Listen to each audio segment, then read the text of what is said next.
Hello and welcome to Hidden Existence. Tonight I have an amazing show for you with an amazing guest. It's Robert Luca.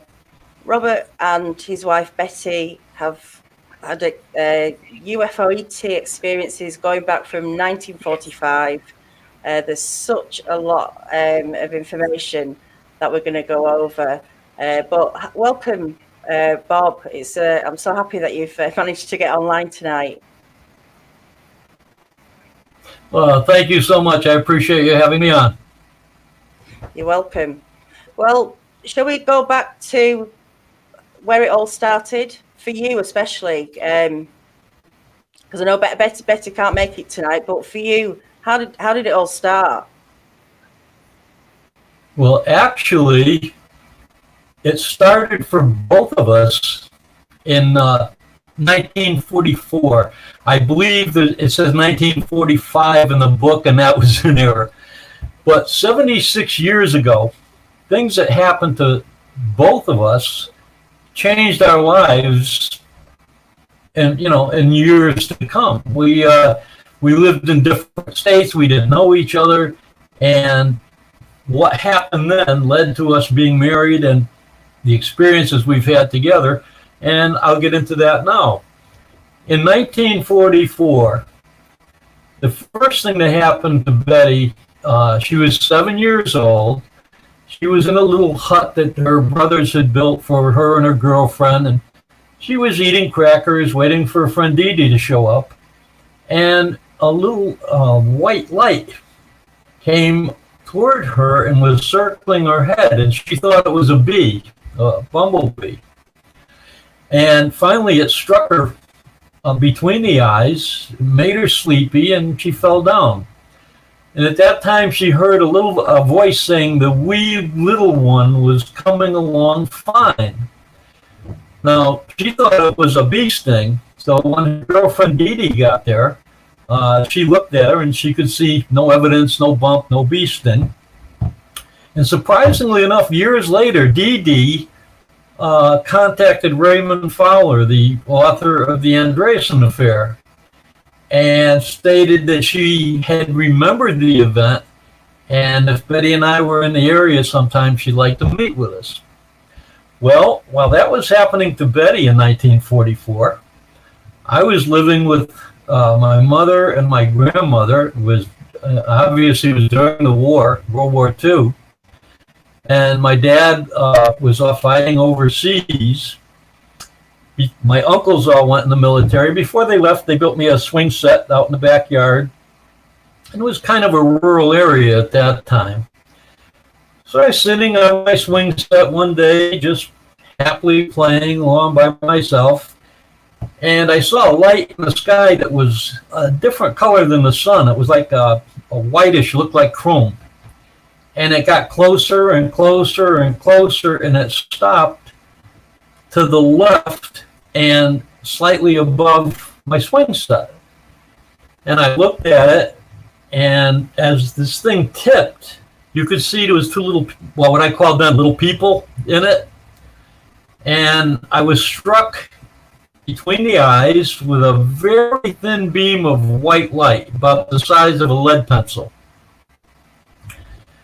And that paralyzed me. I couldn't move. I felt like all shaky, like if you had like 5 or 6 cups of coffee, and I could not move. Well, at that time, they told me that they were preparing things that would be good for mankind in the future, and that I could not tell anyone, that I had seen them or what they had told me. Well, there's a couple of interesting follow-ups. For one, during the war, like most people, we had a victory garden. And that garden was to the left of my swing set.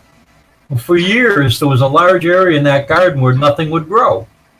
And then some years later, when I was finally undergoing hypnosis, Larry Fawcett, who was one of the investigators, he was a police lieutenant and a UFO investigator, he brought a psychic into the case that had worked with the police from time to time. And she did psychometry. So I handed her my pocket knife that I usually carried. And from that, she told me not only what happened, but she described arbors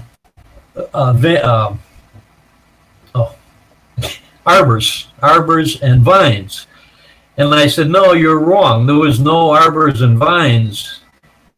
And a week or so later, I had talked to my mom, and she said, oh, yeah, your grandfather built grape arbors and vines out there. So the psychic came up with things that I didn't even remember. So she couldn't have been getting it from my mind. And she described very accurately what happened. Well, moving on from there, Betty's next encounter was in 1950.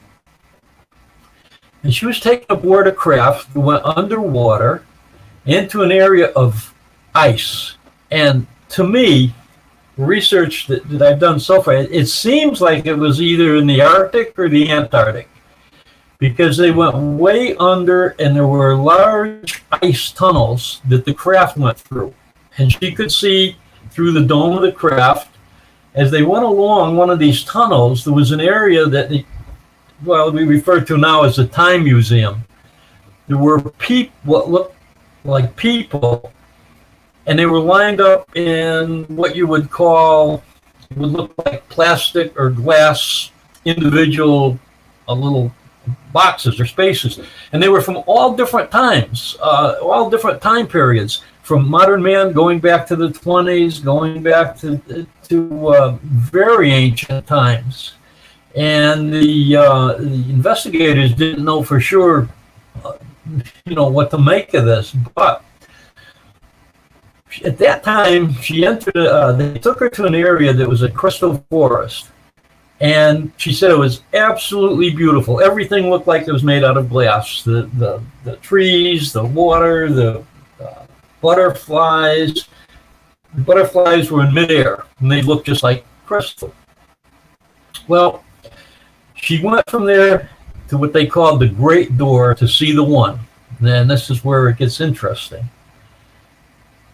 The message from the One is that way back then is that love is the answer. And those that do not have love have nothing. What she witnessed in there or experienced was pure white light. She did not see any people or any buildings or anything. It was a spiritual experience for her. Well, that was in 1950 with her, and at the same time, in 1950, I experienced what, to this day, I'm not sure if it was a UFO abduction or an out-of-body experience.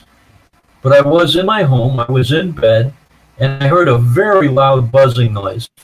And suddenly, I was up in the air, I mean way up, where I was looking down at the western U.S. And I knew it was the western U.S. because where I was in Connecticut, it was dark already. And I was looking down on all these puffy clouds and whatnot. But I don't remember, never recalled seeing any beings or any craft or anything like that. So I just figured it's probably an out-of-body experience, not knowing for sure. Well, then in 1967, that was a major, major encounter. Now, one of the things that happened there was the beings told Betty that they were measuring her for light. And that sounded back then ridiculous, okay? But I've done a little research, and there's a Professor Fritz Albert Popp. He's a German theoretical biologist. He's regarded by a lot of his contemporaries as a genius who should have won a Nobel Prize for his work. But what he discovered as the biophoton field contains information that tells the DNA what to do. Because light emitted and stored by the DNA is coherent light, like laser light. Now that sounded ridiculous in 1967. Today, it doesn't sound so ridiculous anymore. She was measured for light. She was taken to see different things. One of the areas she was in, and again, this is very interesting, she saw a pyramid, and on top of that pyramid was a face, and the face had a headdress. Well, unknown to her then, this is 1967, but in 1976, one of the Mars orbiters came back with, of course, a picture of the face on Mars. If you put these two faces side by side or did an overlay, and what she saw and reported in 1967 is an exact replica of the face on Mars. Coincidence? Maybe. Then again, maybe not. You know, who knows? Robert, can I go back a little bit and ask some questions about what's the experience of being taken up into a craft? What are you feeling? I mean, how does it happen? What's the process? Well, first she was at home, and at that time her husband then was had been injured in an auto accident. He was in a hospital. So her mother and father were staying with her and her 7 children.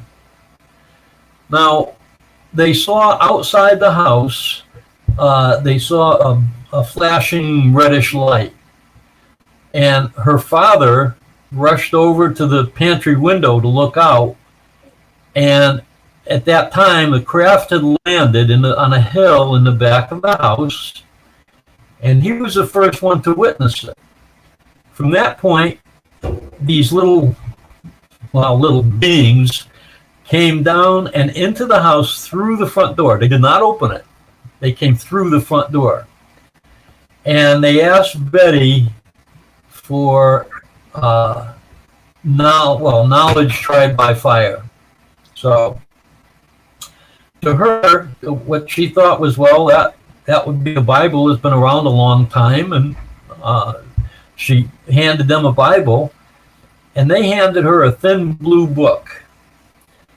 And the book had white pages in it, and there was no writing. They were white, but when she looked at it, she could see symbols, writings, machines, things like that. And they told her she could keep it for 10 days. Well, it seems that Becky, after a few days, remembered. She thought it was a nightmare, and she went to Betty and she said, "Mom," she said, "I remember seeing these strange little people in our house." And Betty told her what happened, and that they, wasn't a dream, it was a real thing. And then the book disappeared before 10 days was up, because Betty did tell, I guess, Becky what happened. But interestingly enough, while out in the yard, when they took her out of the house, they also took her through the door. They did not open it. And they took her out to the backyard where their craft was. And Quasca, that is the name of the main being, or the leader, if you will, raised his hand, and the bottom of the craft became translucent. She could see through it. She could see what the innards looked like. And they told her that they had a big, for lack of a better word, encased donut that mercury was circulated in. Now, that again didn't make a lot of sense back in 1967. However, if you look back in the Mahabharata and other ancient Indian texts, they talk of their vimanas that were actually powered by mercury rotating inside an enclosed cylinder. And today, our military has a flying triangle which uses mercury inside a rotating cylinder or donut-shaped object. It's nuclear powered. And they found that when they do this, the rotation of the mercury within this encased cylinder reduces the weight of the object, or the mass, by 90%. Therefore, they are able to move this thing very rapidly, and it's like it has almost no weight. And this we have had for some years now. This is our technology. And at one time in 1997, I actually saw one of these. We were house sitting in Northern Virginia, and I was out walking dogs for the people, and I saw this thing coming from a distance. It was a perfect triangle. It had 2 rows of lights on the bottom that were very dull, almost like if you turn down the rheostat on light bulbs and they get to a dull yellow glow. That thing passed right over my head with no sound whatsoever. And this was in 1997. So we have craft much more advanced than that now, which we'll get into a little later. But she did see the pyramid on Mars, and then the eagle. The last thing was the eagle, and this was a huge eagle, about 15 foot high, or she assumed it was an eagle. And she was told that she was to show the world what she had experienced. And for years, both of us thought, "Oh, show the world what?" But then again, this was back in 1967. The only ones really prior to this were Betty and Barney Hill that had their experience. So we finally came up with, well, what to show the world was that this was really happening. And all of this was documented in 5 books by Raymond Fowler, who was a renowned UFO investigator.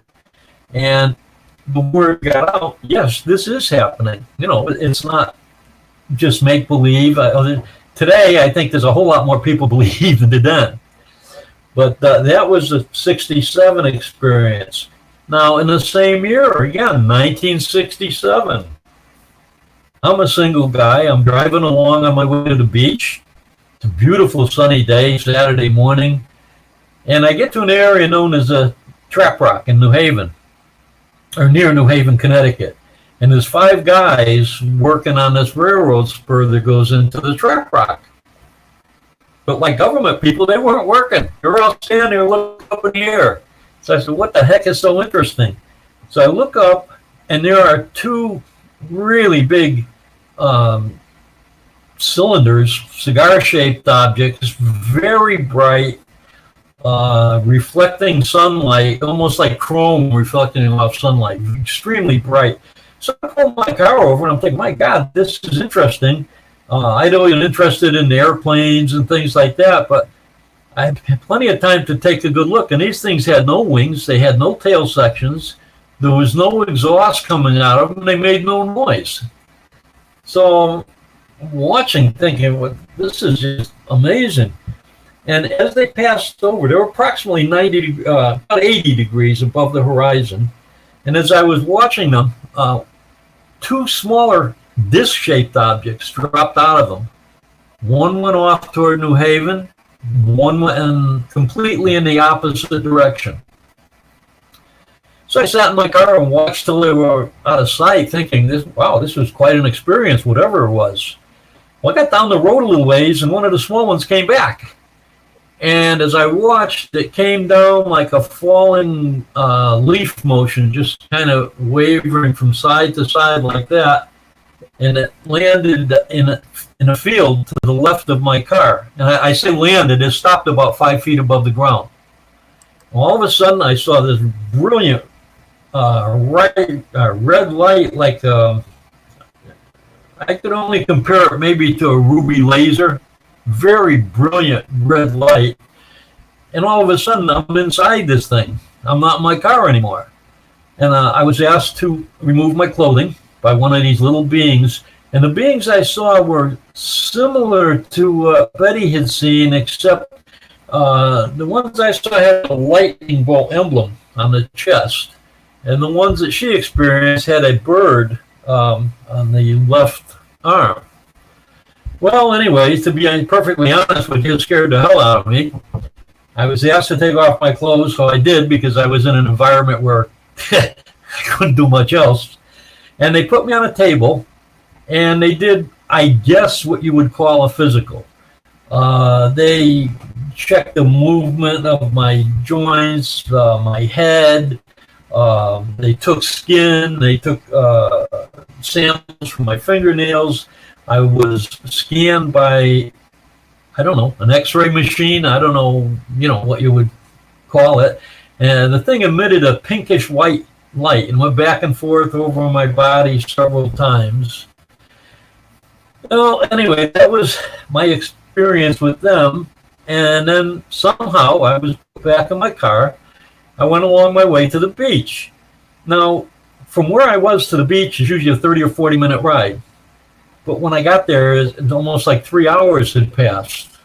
I was hungry. I went to a restaurant, and I never knew for a long time what happened, where that time went. Well, about 1977. The only people I told about this was my very best friend, who was a police officer, and my parents. Because in 1967, somebody would have probably want to put me in a loony bin or whatever. So I didn't talk about it. In 1977, a friend of mine asked me if I would take a trip with him. He was looking for work outside of Connecticut. So I said, well, I don't know. He wanted to take a month. And I was a very conscientious worker. I was a service manager at the time for a new car dealership. And I thought, I just felt like I really wanted to do this. So I went to my boss. I told him I wanted a month off. And he said no. So I thought about it over the weekend. I went in Monday. And I said, Bob, you can give me the time off. You can fire me or I can quit. But I'm going on this trip. I felt compelled, maybe the word would be. Well, we went all around the country. We'd been out through Texas, California, Oregon, and on the way back home, and for no real reason, we decided to go to Florida. We went to Florida, and we pulled into a yard of Eddie's sister-in-law. Turned out she worked at a restaurant in Pompano Beach. Well, one night during supper, we're talking, and she said how she knew this woman that had a UFO experience. I said, wow, I'd really like to meet her because, I had this experience myself 10 years ago, and I've never really talked to anybody about it. Well, I went to the restaurant, and of course, the woman was Betty. And she wouldn't talk to me because Ray Fowler had told her that reporters would be looking to get a story from her. Don't talk to anybody. So it took me a bit, but finally I convinced her that I was not a reporter. I asked her if I could take her to lunch the next day. And by God, I've been buying that lunch ever since that day. We just hit it off immediately. We got married in 1978. We moved into a home in Meriden, Connecticut. And at that home, we were abducted together, both at the same time. Now, there was a whirring noise over the house. It's kind of a cyclic noise, like a cycle. And I ran over. Betty was in the bathroom brushing her teeth. There was a bathroom right off in the master bedroom. So I went running over there, and she wrapped her arms around me, and I grabbed her, and all of a sudden up we went.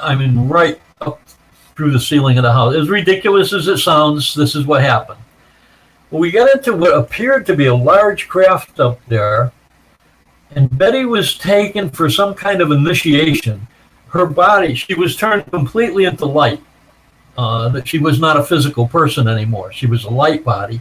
And I was taken to a different area. Well, her initiation was apparently went on for some time with a number of other light beings.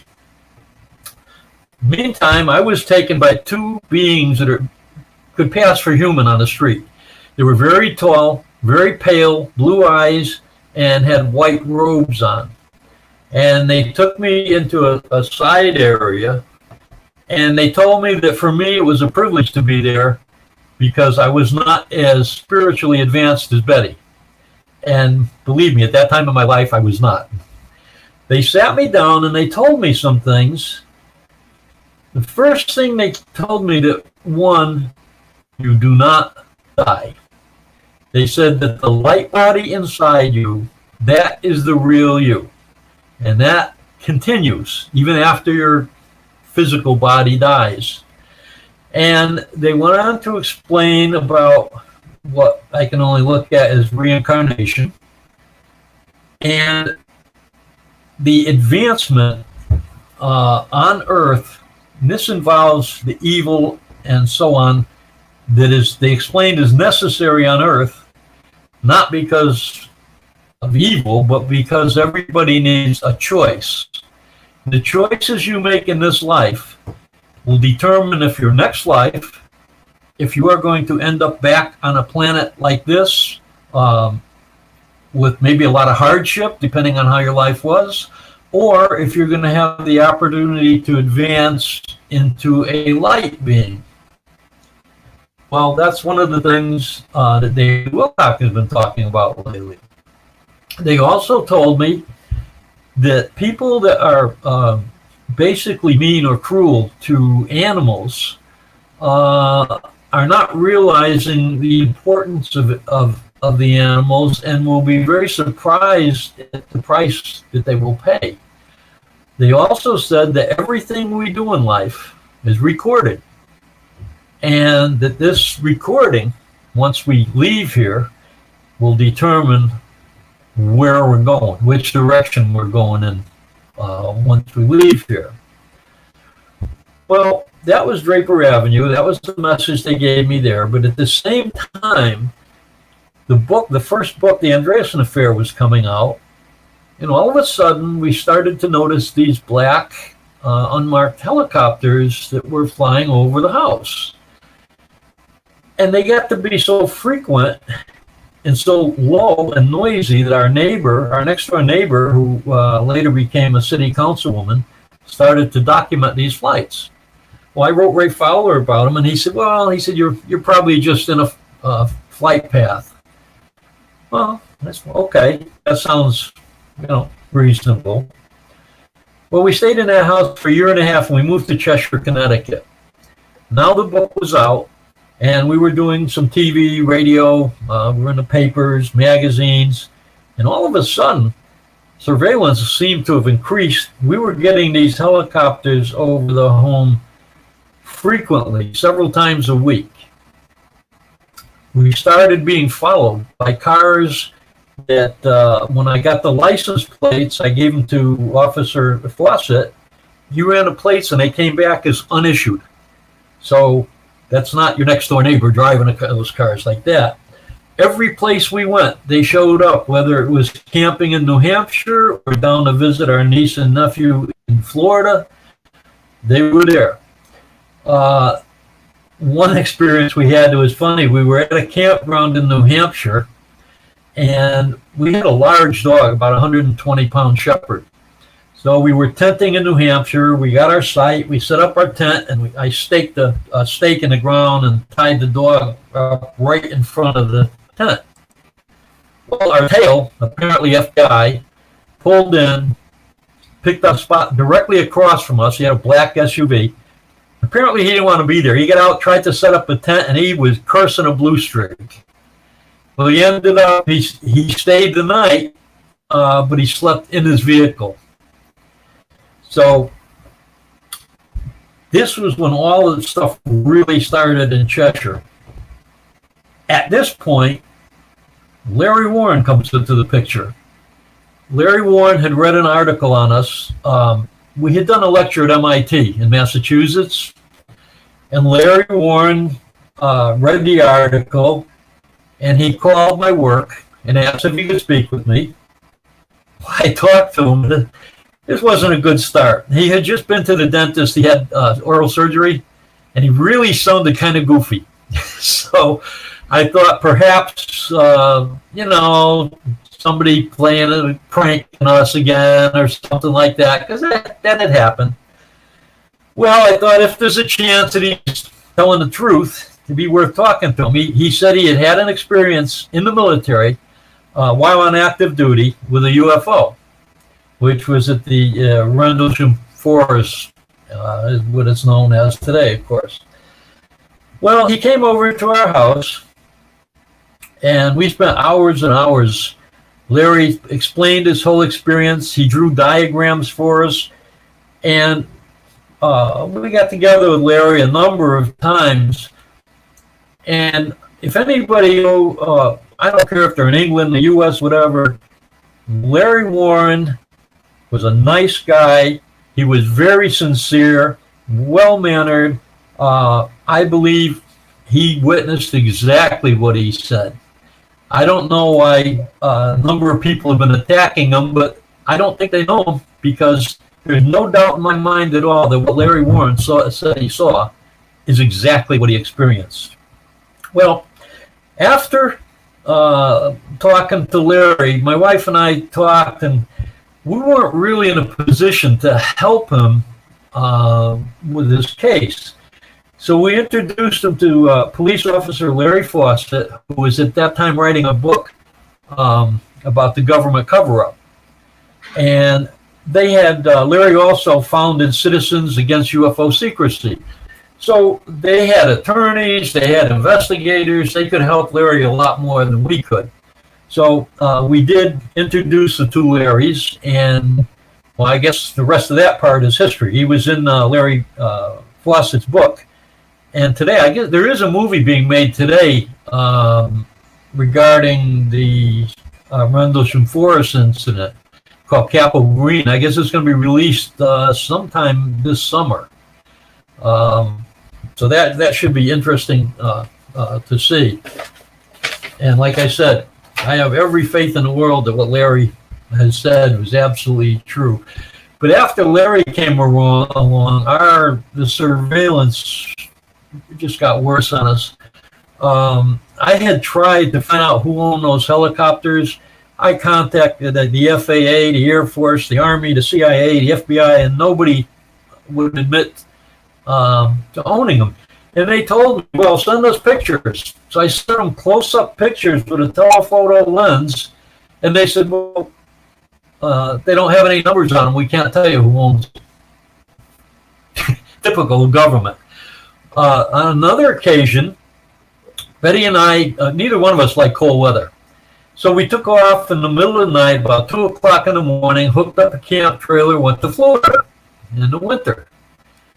When I got back, I went to work, and my supervisor said the FBI was in here looking for you.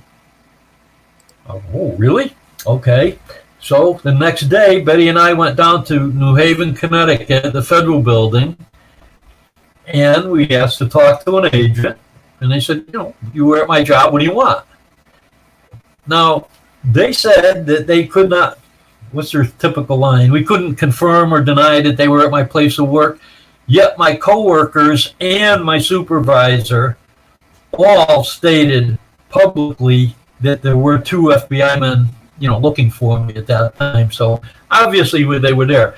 Now, what they wanted or what they thought they were going to find, I don't know. But things got worse. That house in Cheshire, one night we heard a noise in the kitchen area. The bedroom was off the kitchen area. There was a little hall and then the kitchen. And I heard 2 men talking. And I said, well, wait a minute. It's about 1, 2 o'clock in the morning. So I reached at the bottom of the bed. We had that big German Shepherd. He used to sleep on the floor. He got up and his legs just spread out from lying like that. He fell flat on his face. So obviously this isn't good. So I reached in my nightstand where I had a .38 pistol, and I was going to confront whoever was in the living room. That's the last thing I remember. The next morning we woke up, had a wicked headache, almost like a hangover type headache. And Betty did too, and she doesn't drink or hasn't ever drank. So we went to work, and she came home, and she said that her left arm had been hurting her all day. And I said, that's funny. My right arm has been hurting me all day. And I'm left-handed. She's right-handed. We took off our shirts, and right about here we receive a vaccination. There was a puncture mark and about 1.25 inch diameter black and blue mark on both of us. My right arm, her left arm. So I called our family doctor, and I told him, I said, I think we've been drugged. Would this show up if we went to the hospital and had blood taken? But he said by that time that nothing would show up. Also, when we left when we moved from that house, we were clearing the yard, and there was a wood platform set up in one of the trees right outside of the house. Right in we had a long driveway, about 120-foot driveway or so. And apparently somebody had been watching the house from that point. We had, I had a friend that got quite high in government, and he came to me one day. He would not talk to me inside the house. He said, Bob, he says, I got to tell you, he says, I was in a CIA meeting, and these folks are talking about you. He said, you guys better be careful. Well, they never did anything to us, but there were a number of threats. When we were at MIT, Dr. Alan Hynek, who most people in the UFO phenomena know of, approached Betty real quickly during a break, and he said, look, he says, stick to philosophy and leave the military out of this. That was one threat. We're doing a lecture in Phoenix, Arizona, and this fella comes over to me during the break, and he's obviously military. Very neat shirt, button right down, even with his belt, tightly creased pants, shiny black shoes, closely cut hair. But if that guy is a military, I don't know who is, or intelligence. He told me, because I was lecturing about the helicopters at that time. They had a lot of slides and pictures of them. And he said, the only reason we're sending these is so we don't have to hurt you. And I thought, wow, too late now. I've already been blabbing about them all over the place. And the helicopters knew where we were at all times. I'll give you an example. We were doing a lecture for a psychologist and her group of friends at her own home. And Betty finished speaking about her experience. I started talking about the helicopters, and all of a sudden you hear the loud whop, whop, whop, the rotor blades. The helicopters usually were Huey UH-1s or Blackhawks, obviously military, no numbers on them. So that was documented. And then a couple weeks later, we were doing a private lecture for a dentist in New Britain, Connecticut. Exactly the same thing. I started talking about the helicopters. They showed up. All right, that would have been a pretty good coincidence, except it happened again when we were lecturing for a private contractor in Connecticut. So somehow they knew where we were. When we were on, I'm going to get into the surveillance now. When we were on the road, we were going from Connecticut to Pompano Beach, Florida. Well, we stopped at a campground in Rockledge, which is, probably an hour and a half before Pompano. We just pulled in, set up our camp trailer, and someone from the office came up and said, Betty, your son has just called here, and he wants you to call him. Well, the only problem with that is her son didn't know where we were. We didn't tell anybody we stopped because we just stopped there spur of the moment because we were tired. And this is how they tell you, I guess, we got an eye on you. We know what you're doing. Again, we were doing a show in Chicago. So Betty and I and Larry Fawcett were at the airport waiting to board the airplane. I went to the desk. I gave him my name. He says, oh, Mr. Luca's already boarded the plane. So I called Larry over, and we went to the desk, straightened it out. We went, got in the plane, got in my appointed seat, and of course there was nobody there. Well, I think this is how they probably try to instill a little fear in you or get you paranoid. One other trick, which was good, Betty went out to go to work one morning, and she called me. She says, oh, look at this. In the back of her car was a gallon glass jug, bottle, and in it was a big chunk of dead meat. So I said, that seems like possibly another threat. But they never really, excuse me, they never really harmed us. Nobody ever touched us in any way outside of following us. Our relatives in Florida said they knew when we were in the area because they see the black helicopters. Then in Higganum, Connecticut, We were living there for a while. We went to do a lecture in California. We got partway there, car broke down. Make a long story short, we had to come back. We come back, the door was broken right off the place. And what was now in the residence, there was jewelry, there was firearms, there were computers. The only thing taken were 3 drawings that Betty had done of the inside of the craft. So this was a rural area, so I had to call the state police. The state police came up.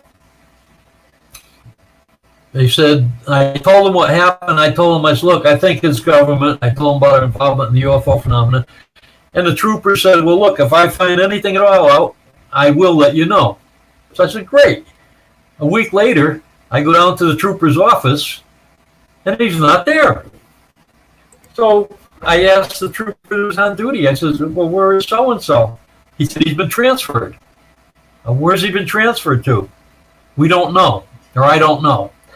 That's one. Number 2, I had a man come down from the General Aviation District office, and what's his name? Sam Martino. He came down to our house on his own on a Saturday, and he said he was interested in learning more about these black helicopters. Well, we weren't home. He left a note on the door. So the following week, after the weekend, I called the FAA, asked to talk to him. Guess what? He'd been transferred. Nobody knew where he was. So this seems to be how the government does things. Years later, Connecticut Magazine found him, and they interviewed him. And he said, well, I don't remember much about that. He says, I guess they were just mistaken or didn't see the color of the helicopters or something like that. Well, he knew darn well what it was, because another fellow at the FAA office told me, he said, that sounds like a CIA operation. And at times, they had come over our house low enough. If I had a baseball or a stone, I could have hit him with no problem at all. So they were very interested in us for all that time. And I think because the information that Betty had was accurate. I think that's why they were so much, honest to see. They wanted to see if we were in contact with the beings. They wanted to see what information we were getting, and so on. So, like I said when we started, originally I thought this was like nuts and bolts. Oh, wow, UFOs and craft, high technology. And over the years, what I've learned is the craft and the beings are relatively minor speaking. The whole thing is a spiritual situation. Now, there are those on Earth. A lot of people want to know why they don't tell us, why they don't give us this technology. And it's so simple. Okay, and I'll give you a couple examples. If you had the technology tomorrow where you did not need gasoline for your car, or you did not have to be hooked up to the power lines for your home, who's going to lose trillions of dollars? The people that run the world, and it's not the presidents, it's the people that control the world's money. And I don't care if you want to call them the Illuminati, the Rothschild, I don't care who you want to call them. The people that control the world's money control the government. Okay, so they don't want this technology out. And I'll give you an example. When we were living in Florida, I worked for a company as a hydrogen fuel cell research technician. Now, that company had developed a unit for your home. It was about as big as a refrigerator. It had no moving parts. The important thing, it made no pollution, and yet it made heat, hot water, and electricity. And the prototypes had been done. We were ready to buy a factory, or the company, not me. The company was ready to buy a new factory and start production. Lo and behold, somewhere pops up ExxonMobil. And they come through the place and they look everything over. And about a month later, we go to work and there's a big sign on the door. It says, go to the Ramada Inn, a certain room, I forget the name of the room. So we're all happy. My God, they got a factory. We're going into production. We're going to start selling these. We got there, we were met by a bunch of lawyers from the oil companies. And we were all given our walking papers, and we all had to sign non-disclosure agreements because they did not want this technology out. And that's exactly what the thing is with the UFO phenomena. They don't care if you know there's beings out there.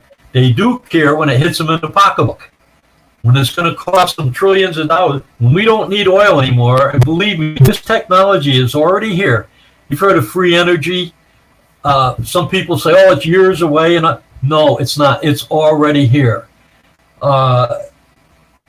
The oil companies would take a big hit. Big Pharma would take a big hit. The utility companies, that is the real reason that we are not getting access to this technology or anything else that the beings have to give us. And there have been people over the years that have discovered some of this, Tesla and others, that ended up, let's say their lives ended poorly because this technology, even though invented by our people or maybe given to them, was suppressed. I made a little unit myself for our car that, I don't know, it was very inexpensive to make, probably cost me $70, $80, and it boosted the mileage in our car from 30 miles to a gallon to 50. And what you had to put in it to make it run was water. Okay? They don't want this out. So now let's get into we got about 10 minutes left or so? Yeah. As long as you want. Yeah. Okay. As long as you want. I know we've got a bit of a delay. Well, so let him talk. Okay. The thing that got me recently, my wife and I, as I said, we were wondering why we were placed under such surveillance back then. And now, some 40 years later, I'm really starting to see the answer. It seems to pertain to the information that's been brought to the attention of the public, thanks largely to the research of David Wilcock. Now, when I first started listening to him, I thought, boy, this guy is out there. I don't know where he's coming up with this stuff. And then I started looking. Betty had a lot of writings that just didn't make any sense at the time, 30 years ago or so. We just put them aside. Well, some of them mentioned the weather and the sun, things like that. Well, according to David Wilcock, we're entering, or our solar system is in a giant cloud in space.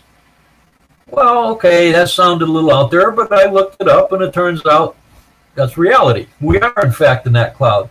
That cloud is having an effect on our whole solar system, and even Mars, and some of the moons on Jupiter, whatnot, they're getting warmer. So we can't blame our climate change on Earth strictly on what man is doing, because there's other planets in the solar system that are warming up. Obviously, I don't think we got a lot of people on Mars working or driving around or emitting greenhouse gases. So, but here's when he said it's part of a 25,000 or 26,000 year cycle. They forecast that it could happen between now and 2024, that the sun, because of the effect of this cloud, the sun is going to emit a giant coronal mass ejection all around its equator. Now, if that happens, a lot of people on the planet and others are going to be toast. At least that's the way it seems. He seems to think that at that time, that's when we are those of us that are going to ascend will be changing from our physical body to our light bodies. Those of us that are not going to ascend will be taken, according to him, by huge UFO ships to other what he calls third density planets, which is what they call Earth. It's a third density, in other words, a physical planet.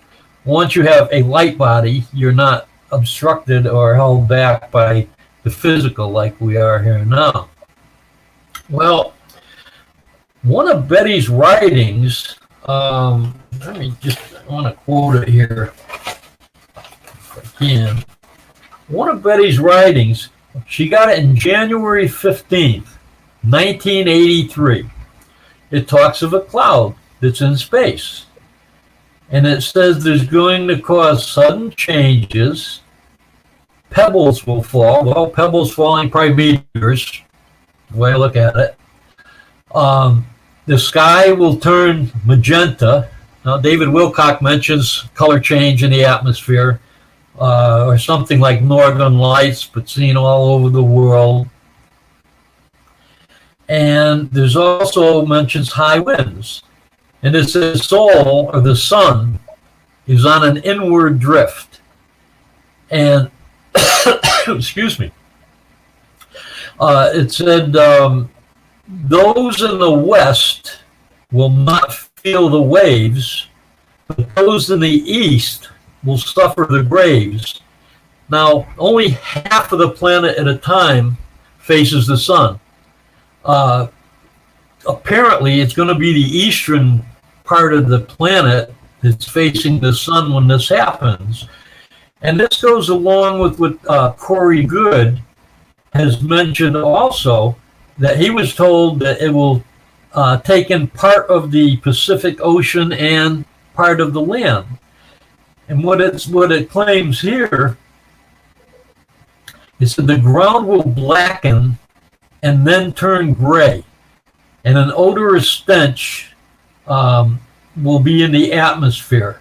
And so the taste in the air will bitter the tongue, and blisters will form on the skin and the scalp. This is pretty nasty. I hope it doesn't happen, but apparently this writing is, like I say, from 1983, and here Wilcock and others are talking about it, the alleged whistleblowers. I don't believe a lot of people easily, but there's a lot that seems to be right on track with what he's been saying. Now, David said on one of the TV shows, the beings are told then that you do not die, rather you'll be transformed into your light body when this event occurs. Now, during the 1978 abduction of my own, I was told by the elders, you do not die. Rather, you are released of your earthly body and go on as the light being that is, again, it is the real you.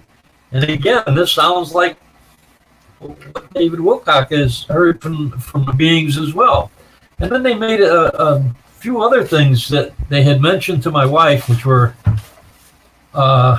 seemed to be coming to pass. And these are in some of the writing she got back in the 70s. They predicted cataclysmic weather back in the 70s, and we're starting to see that today. I mean, the weather has not been really great in a lot of places. They said not one place will be capable of predicting the weather. For example, last year here in March, we were told we were going to get 1 to 3 inches of snow. Turned out we got almost 2 feet. They were a little bit off on that one. They said they predicted sweeping chain storms and blackouts, and we have experienced that. And then, this was interesting, they said you will see snow in the strangest places. Well, it was a CNN article dated January 9th, 2018. It says, Ain Sefra, a small town on the northern edge of the Sahara, the hottest desert in the world. But on Sunday, the town's sand dunes were coated with snow after an intense winter storm, January 9th, 2018. Then there's the Atacama Desert in Chile. Snowfall began there on July 3rd, 2011, and lasted for several days. Thanks to a rare cold front, parts of the arid region received 32 inches of snow. Now, that's a big deal. Why? Because that is the driest place in the world. It has never had any recorded snowfall at all. And they get 3 feet, almost 3 feet of snow. Now, they've had snow in Baghdad. Another thing they told Betty was that mankind was going sterile. Now, this is in the 70s. If you do a little research on the web today, guess what? It's true. Mankind is going sterile. So apparently these people know what they're talking about. What I would like to really say to people today is, open your minds a little bit, and like David Wilcox said, be nice. Try to be of service to other people, because those that are greedy, and I'll tell you, a lot of politicians, bankers, the people that run the world money, they're going to be in for a bit of a problem. And it's coming, if they're correct, in the next 4 years. One of the other things they told Betty was that a mountain would lose its top and the lake would disappear. Now, that sounded kind of silly back then, but then in 2018, Mount Kilauea, I didn't pronounce it right, erupted on May 3rd. Lava destroyed more than 400 homes, and then the molten rock made the 400-year-old lake vanish. So I'm just starting on this. I'm starting only in the past 2 weeks to do research on this stuff. I hope sometime in the future that I can have a lot more information. And that's pretty much where we stand today. Right. Well, that's quite a lot of information. And I thank you for telling us all that. I did want to ask questions, but there's been quite a lot of, with the delay, it's not really worked very well. I'm going to put up your book here, and if anyone wants to know more, is go and get the book, Lifting of the Veil. There's a link in the description, and it goes through Bob and Betty's encounters and what happened with the military and the government. There's a lot more detail in the books. Yeah, it's on Amazon, and just so people don't think we're making things up, I put the actual documents. Like I forgot to mention, beside the FBI keeping track of us, the Department of Defense hacked my computer twice. I have an admission in writing, and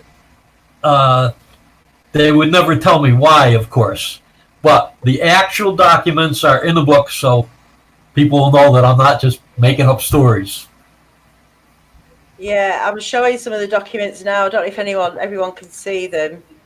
Has anyone got any questions in the chat that I can ask Robert? Let me just have a quick look. There was also another document as well, isn't there? Which was, sorry, I'm going a little bit slow tonight. This one from the Ministry of Defence. I hope everyone can see that.